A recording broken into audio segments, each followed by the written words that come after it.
Sa ano, may gurami na ngayon, aquarium.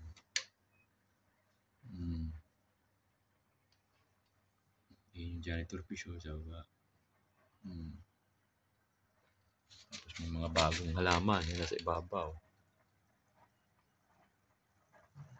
Bumili si Jorin ng mga halaman. Kulang na lang ata palaka eh. Yan. Yung gurami yung bagong isda ni Jorin.